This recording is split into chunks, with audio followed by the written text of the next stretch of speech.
அனைவருக்கும் வணக்கம். இன்னைக்கு நமக்கு உணவு கொடுக்குறவங்க தேவி கோவிந்தராஜ், கௌரி கதிர்வேல், கவிதா தியாகராஜன், நிவி மணிகண்டன், கௌரி மேகலா முனியப்பன் இவங்க அனைவரும் சேர்ந்து நமது பாச மரக்கட்டளை பாச முதியோர்களுக்கு இன்னைக்கு காலை உணவு கொடுக்குறாங்க. எதுக்காகனா அவங்க குடும்பம், தொழில், வாழ்க்கையில் அனைத்து செல்வம் பெற்று நீடூழி வாழ நமக்காக இந்த நேரத்து உணவு அவங்க கொடுத்துருக்காங்க. அனைத்து நண்பர்களுக்கும் நமது பாச மரக்கட்டளை பாச முதியோர் சார்பாக நன்றிகளையும் வாழ்த்துக்களையும் தெரிவிச்சுக்குவோம். உணவு கொடுக்குற அனைத்து குடும்பத்தாரும் தொழில், வாழ்க்கையில் அனைத்து செல்வம் பெற்று வாழ நமது பாச மரக்கட்டளை சார்பாக இறைவன்கிட்ட ஒரு பிரார்த்தனை வச்சுக்கலாம்.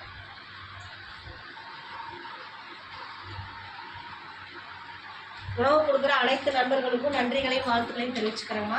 இந்த நேரத்தில் உங்களுக்கு நாங்கள் ஒரு கோரிக்கை வைக்கிறோம்னு கேட்டிங்கன்னா, நமது பாச மரக்கட்டளை பாச முதியில் ஆரம்பித்து 2 வருஷம் முடிஞ்சு 3வது வருஷத்தில் போயிட்டுருக்கோம்மா.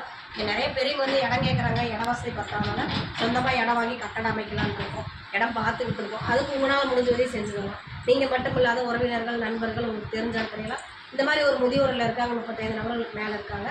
அவங்களுக்கு சொந்தமாக இடம் வாங்கி கட்டடம் அமைக்க போகிறாங்க. இன்னும் வர பெரியவங்களை நம்ம பாசத்தோடு அரவணைக்கணும் அப்படிங்கிறது எங்கள் பாச இல்லத்தினுடைய நோக்கமாக இருக்குது. அதுக்கு உங்களால் முடிஞ்சதை செஞ்சு தர மாதிரி நாங்கள் நேரத்தில் கேட்டுக்கிறோம். உணவு கொடுக்குறவங்க அனைவருக்கும் நன்றிகளையும் வாழ்த்துக்களையும் தெரிவிச்சுக்கிறோம். வாழ்க வளத்துடன்.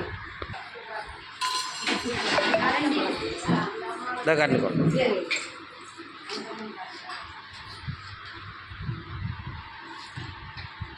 சாரிங்க, கொஞ்சம் லேட் ஆயிடுச்சு. ஒரு கால் 2 இட்லி சட்னி.